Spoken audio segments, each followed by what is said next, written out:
شمولیت اختیار کی. تو زرداری صاحب جو ہے وہ بھی یوں لگ رہا ہے کہ اس وقت سیاسی میدان میں ایکٹیو ہونا چاہ رہے ہیں. اچھا بلاول نے ایک سٹیٹمنٹ دی ہے کہ نون لیگ مہنگائی لیگ ہے, لوگوں کو معلوم ہے یہ سیاست کے شو باز ہیں. شو باز جن کا لفظ ہے یہ انہی کی کیبنٹ کا حصہ رہے ہیں, اور پہلے یہ کبھی کبھی انقلابی بن جاتے ہیں, کبھی انہی کی پارٹی کا بندہ کوئی آ کے کہہ دیتا ہے کہ نہیں جی اتحاد ہو سکتا ہے, ہم مخلوط حکومت بنا سکتے ہیں پیپلز پارٹی نون لیگ کے ساتھ مل کے. تو آپ سمجھ جائیں کہ جس کی کابینہ کا یہ حصہ رہے, جس حکومت کا یہ حصہ رہے, اور اب اسی حکومت کے اوپر تنقید کر کے اس طرح سے اپنا دامن جھاڑنے کی کوشش کر رہے ہیں کہ جی میرے پاس تو وزارتیں خارجہ تھی, آپ ہم سے ہماری وزارتوں کا پوچھیں. ایسے نہیں ہوتا. جب وزارتوں کے مزے لیں اور ملک کے اندر عوام کا بھرکس نکالا جا رہا ہو تو پھر ایسے یہ نون لیگ کے ساتھ ایک زیادتی وہ زیادتی ہے جو میں ذاتی طور پہ نون لیگ کے ساتھ یہ زیادتی نہیں ہونے دوں گا کہ باقی سارے اتحادی جے یو آئی بری ذمہ ہو جائے وزارتوں کے مزے لے کے. پیپلز پارٹی سب اس کے لیے اچھا کیا تو سب نے کیا, برا کیا تو سب نے کیا. عوام جو بھی ڈیسیجن دے گی, عوام کا بھی تو ایک فیصلہ ہے نا. عوامی عدالت میں بھی آج نہیں تو کل, فروری میں نہ صحیح تو اگست میں نہ صحیح تو 2025 کر لیں, کبھی نہ کبھی تو عوامی عدالت میں جانا ہی ہے. اور ظاہری بات ہے وہاں پہ تو عوام جو ہے وہ اپنا مائنڈ بڑا واضح بتا بھی چکی ہے. اچھا جی, اب اس سب کے اندر انہوں نے نون لیگ کو مہنگائی لیگ ڈکلیئر کر دیا اور کہا کہ لوگوں کو معلوم ہے یہ سیاست کے شوباز ہیں. مسلم لیگ نون اور پی ٹی آئی 18ویں ترمیم ختم کرنے کا نعرہ لگاتے ہیں. 18ویں ترمیم کا خاتمہ چاہنے والے صوبوں کے وسائل پر ڈاکہ مارنا چاہتے ہیں. پیپلز پارٹی اس سازش کو کامیاب نہیں ہونے دے گی اور یہ سیاست کے شوباز ہیں. ہم موسمی جمہوریت پسند نہیں, حکومت میں ہوں یا اپوزیشن میں آئین کا تحفظ کرتے ہیں. جب کوئی میمو گیٹ میں کالا کوٹ پہن کر سپریم کورٹ گیا تو آصف زرداری نے نئی طرز کی سیاست کر کے تاریخ رقم کر دی, اور اس طرح کی باتیں جو ہے وہ کرتے رہے کہ جی باقی جماعتیں اشرافیہ اور پیپلز پارٹی عوام کی نمائندگی کرتی ہے اور اشرافیہ عوام کی نمائندگی کر رہی ہے. اب یہیں سے اندازہ لگا لیں. لیکن یہ مہنگائی والی جو بات ہے, اب یہ نون لیگ کے اندر بھی ایک رفٹ بڑی کلیئر ہو گئی ہے, اور نون لیگ کے جو سینئر رہنما ہیں وہ آپس میں ایک دوسرے کے اوپر چڑھ دوڑے ہیں. رہنما مسلم لیگ نون ہے جی دانیال عزیز, انہوں نے اپنی ہی پارٹی کے سیکرٹری جنرل احسن اقبال کو تنقید کا نشانہ بناتے ہوئے احسن اقبال صاحب کو مہنگائی کا ذمہ دار قرار دے دیا ہے. ایک بیان میں دانیال عزیز کا کہنا تھا کہ احسن اقبال بلدیاتی حکومتوں کے بارے میں خود کو عقل کل سمجھتے ہیں. احسن اقبال کو مقامی حکومتوں سے متعلق تقریر جھاڑنے سے پہلے جواب دینا چاہیے کہ جب وہ گزشتہ دور حکومت میں پرائس مانیٹرنگ کمیٹی کے چیئرمین تھے تو ریکارڈ توڑ مہنگائی پر قابو کیوں نہ پا سکے. اب یہ احسن اقبال پہ تنقید کریں یا نہ کریں, لیکن یہ کم از کم پچھلی دور حکومت کے اندر یہ اپنی ان کی حکومت کے اوپر اور اپنی کیپیبلٹیز کے اوپر and overall Noon League کی کیپیبلٹیز کے اوپر کم از کم یہ اظہار عدم اعتماد ہے. اور عوام کے اندر تو پہلے سے ہی آپ کو پتہ ہے کیا جذبات ہیں. دانیال عزیز نے کہا کہ اس نااہلی کی وجہ سے ہماری حکومت عوامی سطح پر مکمل ناکام ہو گئی تھی. یعنی اس چیز کو چلیں مان تو لیا کہ عوامی سطح پر ان کی حکومت ناکام ہوئی تھی. ہماری پارٹی مسلم لیگ نون مہنگائی کو کم رکھنے کا بہت اچھا ریکارڈ رکھتی تھی, لیکن مہنگائی کی وجہ سے ہماری پارٹی کی ساکھ کو شدید نقصان پہنچا. سابق ایم این اے اور مسلم لیگ نون کے رہنما کا کہنا تھا کہ غریب عوام کو کمر توڑ مہنگائی کا سامنا کرنا پڑا. جو احسن اقبال کی مکمل نااہلی اور ناکامی تھی, پارٹی نے مہنگائی کا نوٹس لیا ہوتا تو ناکامی پر یقیناً احسن اقبال کو برطرف کر دیا جاتا. یعنی پارٹی کا بھی قصور ہے کہ انہوں نے احسن اقبال صاحب کو برطرف نہیں کیا.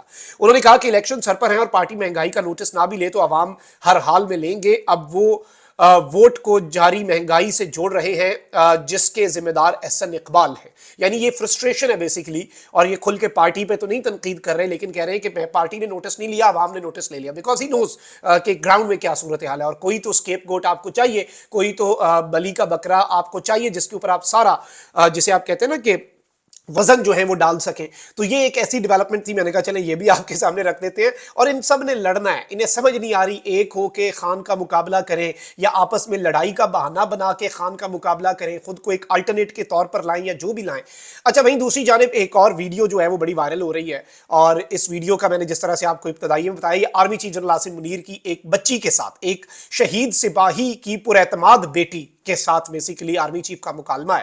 اور شہداء جو ہے یہی ظاہری بات ہے ایک میسج بھی ہے سب کے لیے کہ ہمارے شہداء ہمارا فخر ہے, اور ایک شہید سپاہی کی بیٹی بھی آپ کے آرمی چیف کے سامنے اپنی آواز جو ہے وہ اٹھا سکتی ہے, انہیں اپنے مسائل بتا سکتی ہیں, which is a good precedence. اور اس سے پہلے بھی ہم نے دیکھا کہ جب بھی اس طرح کے معاملات ہوتے ہیں, اور اس سے پہلے جب بھی یوم شہداء ہوتا ہے تو اس کے بعد چاہے جنرل راحیل شریف تھے اس دور میں بھی ہم نے دیکھا اس طرح کی چیزیں وٹنس کی کہ شہداء کے اہل خانہ کے مسائل سنتے تھے, ان کے ساتھ بات چیت کرتے تھے.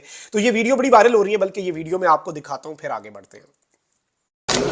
جو گھر میں ابھی کون نوکری کر رہا ہے بیٹا؟ کوئی نہیں تو آپ یہ کیسے چلتے ہیں؟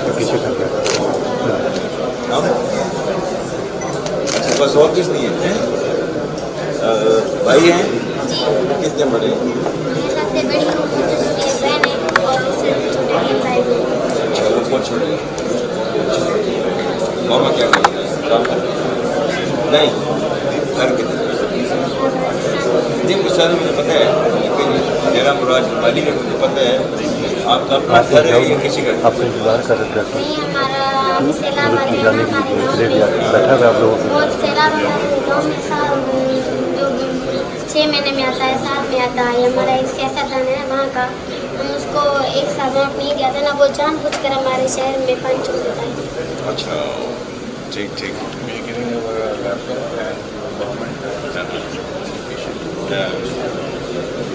ہاں یہ یار دیکھنا ٹھیک ہے جی، گھر کا بھی دیکھ لیں ادھر ہے جو ہے نا وہ ڈیرا جان کے پانی چھوڑ دیتا ہے ہماری زمینوں کے اوپر، ٹھیک ہے جی، سینڈ میسج ٹو دیٹ ڈیرا، ٹھیک ہے جی، کہ پانی تمہارا پھر پہنچ جائے گا کہیں اور، ٹھیک ہے حالانکہ پانی نکلنے نہیں کا چھوڑے راستہ گا ہوتا ہے۔ ابھی نہیں چھوڑے گا فکر میں، ابھی اس کی زمین کی طرف پانی ڈال دے گا، ٹھیک ہے ہاں بالکل پریشان نہیں ہونا،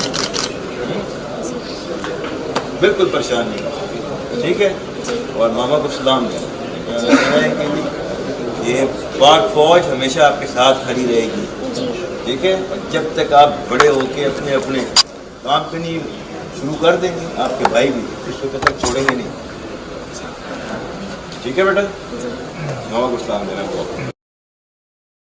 جی ناظرین اکرام، آپ نے یہ ویڈیو کلپ ملاحظہ فرمایا اور اس پہ بچی جو ہے وہ شکایت کر رہی ہے کہ کوئی وڈیرا ان کے گھر کی طرف پانی موڑ دیتا ہے، اور army chief general Asim Munir جو ہیں وہ اس سے اوپر کہہ رہے ہیں کہ پریشان نہ ہو، اور ظاہری بات ہے آئندہ وڈیرا دیکھتے ہیں کہ وہ کیسے پانی آپ کے گھر کی طرف موڑتا ہے، اور ساتھ کھڑے کور کمانڈر صاحب جو ہیں انہیں بھی بڑا کلیئرلی کہا کہ یہ میسج دے دیں، یہ نہ ہو کہ کہیں اور پہنچ جائے پانی جو ہے۔ اور ویسے ظاہری بات ہے اس میں جو ایک میسج میں نے دیکھا کہ یہ دیکھیں کہ وہ بچی ہے، اس کے گھر میں کوئی کمانے والا نہیں ہے، بہن بھائی چھوٹے ہیں، اور اس کا والد جو ہے وہ ہمارے ملک پر قربان ہوا ہے، وہ دہشت گردی اور ہمارے درمیان اپنا سینہ اس نے کر دیا، اور یہ ہمارے شہداء ہیں، اور شہداء کے اہل خانہ کی صرف پاک فوج نہیں بلکہ پوری قوم جو ہے وہ مقروض ہے، اور یقین مانیں ہم ایک بھی جنازہ جو اٹھتا ہے آپ کے اور میرے دفاع کے لیے، ایک بھی جنازہ جو ہے ہم اس کا قرض نہیں اتار سکتے، اور شہداء ہمارا فخر ہے، اور جو جوان سرحدوں پر جانے دے رہے ہیں، جو افسران سرحدوں پر جانے دے رہے ہیں، اور جو دہشت گردی اور عام عوام کے درمیان ایک ڈھال بنتے ہیں، اور وہ گولی ہمیں نہ لگے وہ اپنی چھاتی پر کھا لیتے ہیں، میں یہ سمجھتا ہوں کہ پوری قوم انہیں سلام پیش کرتی ہے۔ اپنا بہت خیال رکھیں، اللہ نگہبان، پاکستان زندہ باد۔